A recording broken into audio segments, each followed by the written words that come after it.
Hello, good morning students. Today we are going to start the topic idioms. Today we will talk about the topic of idioms. But idiom के बारे में हम बात करेंगे आज. तो idioms को देखो लर्न करने का एक मेन पॉइंट ये होता है कि एटलीस्ट हमें ये पता चल जाना चाहिए कि इसके पीछे क्या रीजन था, कौन सी ऐसी स्टेटमेंट थी जिससे इसको कोरिलेट किया गया है. ठीक है, तो बेटा एक बार हम स्टार्ट करते हैं. सबसे फर्स्ट पे इन्होंने दे रखी है to rain dogs cat and dogs. इसका क्या मतलब होता है बेटा? देखो कहीं पर भी इस टाइप की बारिश तो नहीं हो सकती कि बिल्ली और कुत्ते ही बरसने लग जाए. दैट मीन्स क्या होता है? To rain heavily. तो यहाँ पे इसके पीछे ये जो हम रेफरेंस यहाँ पे लेने लग रहे हैं, जो कहानी यहाँ पे मैं तुम्हें बताना चाहती हूँ वो कौन सी है कि ईस्टर्न और वेस्टर्न कंट्रीज में काफ़ी साल पहले, मतलब काफ़ी मतलब बहुत पुराने ज़माने में उस टाइम पे क्या होता था बेटा कि नेचुरल डिजास्टर्स की वजह से क्या होता था कि कभी कभी इतनी ज़्यादा तेज़ बारिश आती थी कि उस बारिश में इतना तेज़ बहाव होता था बाढ़ का, ज़्यादा तेज़ बारिश की वजह से, कि उसमें कुत्ते और बिल्ली जो होते ना वो भी पानी के साथ जो बहाव होता था ना उसके साथ ही वो भी मतलब लुढ़कना शुरू कर देते थे, बहना शुरू कर देते थे. तो इस बात को लेते हुए जो जॉनथन स्विफ्ट नाम के एक राइटर हैं जिन्होंने गुलिवर ट्रैवल नाम की बुक भी लिख रखी है, शायद आप लोगों ने 9th क्लास में पढ़ी भी होगी, तो उन्होंने ये स्टेटमेंट दी थी. उन्होंने एक स्टायर किया था इस पर कि ये बारिश तो ऐसा लगने लग रहा है कि बारिश के साथ कुत्ते और बिल्ली बरसने लग गए हैं. दैट मीन्स क्या है उनका कहने का, इस टायर का मतलब क्या था कि रेन हैवीली, की इतनी तेज बारिश होने लग रही कि ये अपने साथ हर चीज को बहा के लेके जाने लग रही. तो तब से ये स्टेटमेंट जो है बेटा ये ईडियम बन गई, to rain cat and dog. अब नेक्स्ट हमारे सामने पॉइंट है टू कैच रेड हैंडेड. तो ये हम सभी को पता है कि भाई सीबीआई वाले जब भी किसी को पकड़ते हैं तो मान के चलो उन्होंने किसी को पैसे दिए हैं तो वो उन पैसों पे रेड कलर का इस टाइप का कोई पाउडर मतलब उसको उस पर लगाते हैं, उस पर छिड़कते हैं कि जैसे ही सामने वाला जो कल्प्रिट होता है, जो क्रिमिनल होता है, जो भी ब्राइब लेने लग रहा है, रिश्वत लेने लग रहा है, वो उन पैसों को हाथ लगाता है तो उनके जो प्रिंट्स होते हैं, जो फिंगर प्रिंट्स होते हैं, उन पर वो रेड निशान जो है वो चिपक जाते हैं. और जैसे ही वो उसकी इन्वेस्टिगेशन करते हैं तो फिंगर प्रिंट्स में वो रेड कलर आ जाता है. तो तब से ये स्टेटमेंट बन गई है टू कैच रेड हैंडेड, मतलब रंगे हाथों पकड़ना, मौके पर ही किसी को पकड़ लेना. To call a spade. तो ये बात कब से बेटा? स्पेड मीन्स क्या होता है? कस्सी होती है जिससे हम खेत में काम करते हैं, मतलब जिसको कुदाली वगैरह भी बोलते हैं हम. तो कस्सी का मतलब क्या होता है? देखो एक सिंपल वे में ये मान के चलो कि भाई मैं ये ना कहूँ तुम्हें कि मुझे ये लगे कि बच्चों के सामने कस्सी का तो क्या ही एग्जाम्पल देंगे. बच्चे सोचेंगे कि भाई बिल्कुल लोकल एग्जाम्पल देने लग रहे हैं. और फिर मैं तुम्हें कुछ इस टाइप से बताऊं बेटा, उस पर एक लकड़ी लगी हुई होती है, उस पर ब्लेड लगा होता है, उससे खेत में काम करते हैं, कोई नहीं समझ पाएगा उस बात को. लेकिन क्लियरली ये बोल देते बेटा खेत में काम करने के लिए हम जो यूज करने लग रहे हैं, जो टूल यूज किया उसको कस्सी बोलते हैं.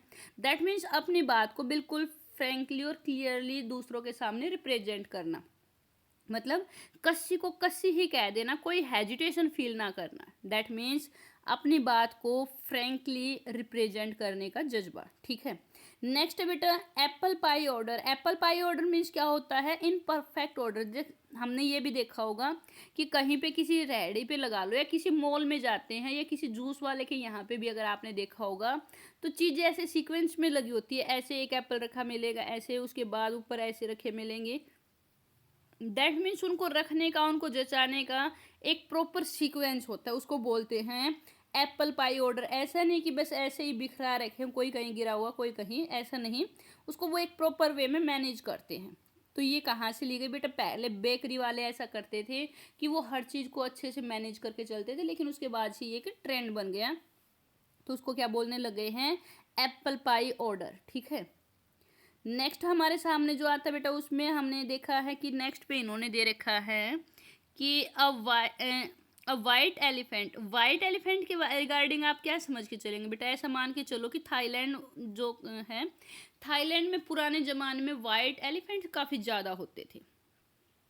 लेकिन उनको मतलब उनको पालने पोसने के, उनके रख रखाव पे बहुत ज़्यादा एक्सपेंसिव होते थे, बहुत ज़्यादा ये एक्सपेंसिव काम होता था कि अपने घर में किसी वाइट एलिफेंट को, जैसे मान के चलो कि हम भी अपने यहाँ पे कोई जर्मन शेफर्ड वगैरह कोई इस टाइप के जो मतलब जो अलग अलग ब्रीड वाले कुत्ते लेके आ जाते हैं, तो उसके हिसाब से भी ये मान के चलो कि भाई ऐसे ऐसे मतलब जो बिल्कुल यूनिक से होते हैं उन पे कितना खर्च आता है।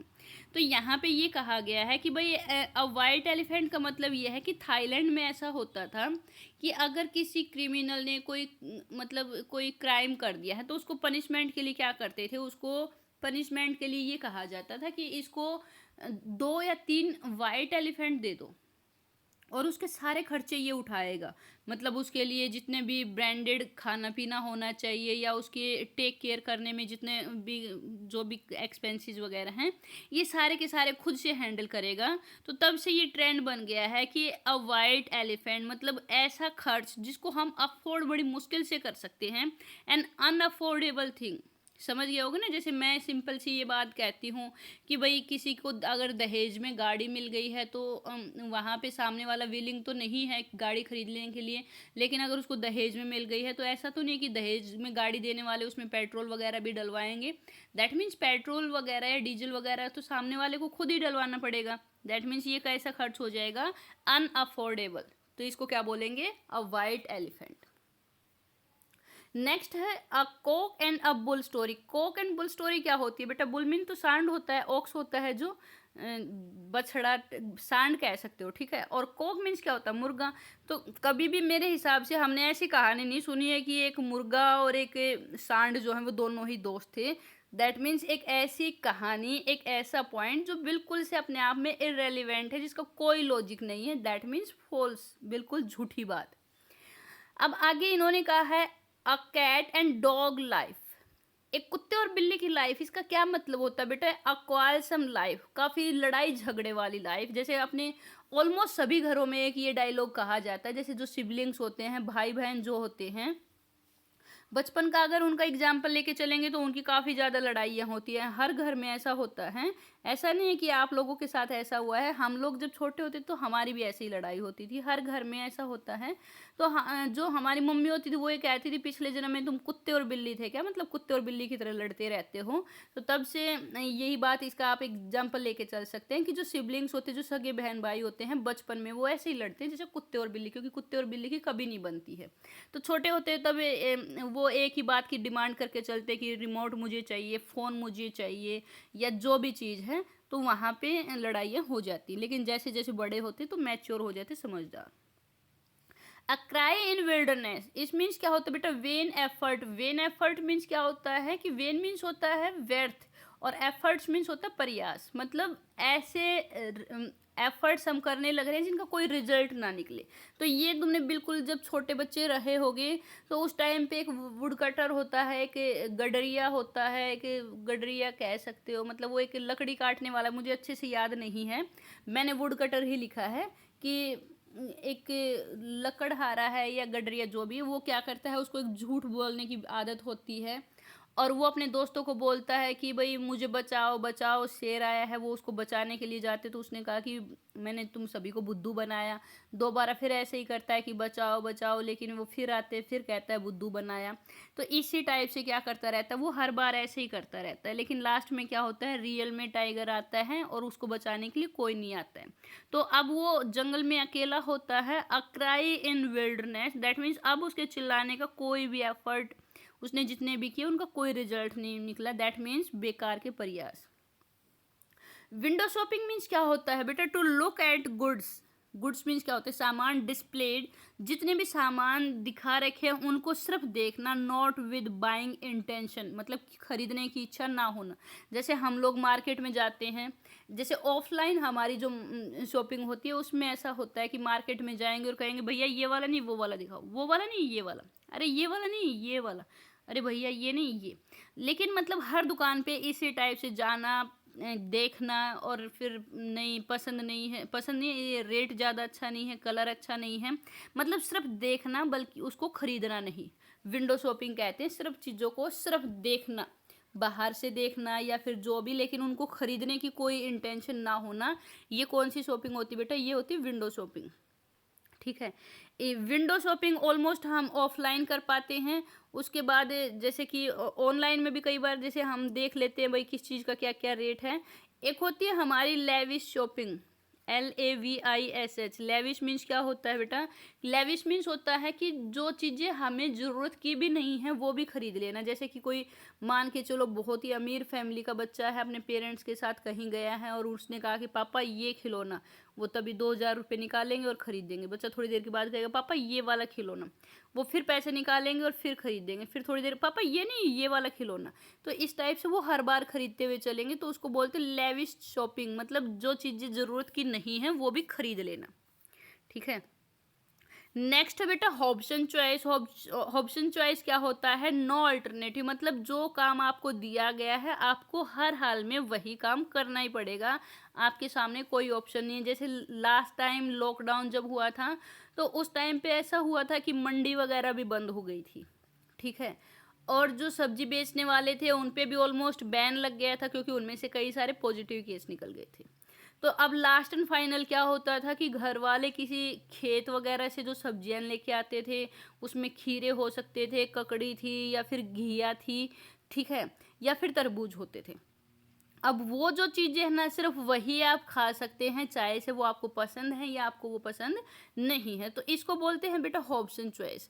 अब इससे रिलेटेड यहाँ पे मैंने एक कहानी बताई है, मतलब इससे रिलेटेड क्या है, मतलब इसी पर ये हमारी इडियम बनी है कि हॉब्सन नाम का ना कभी ज़माने में एक ट्रेडर होता था। वो जिस ट्रेडर मीन्स क्या होता है बेटा? व्यापारी। अब वो जिस एरिया में व्यापार करता था वो किस चीज़ का करता था बेटा? वो हॉर्स ट्रेडर था, मतलब वो घोड़ों का व्यापारी था। और उस एरिया में वो सिर्फ अकेला ही था।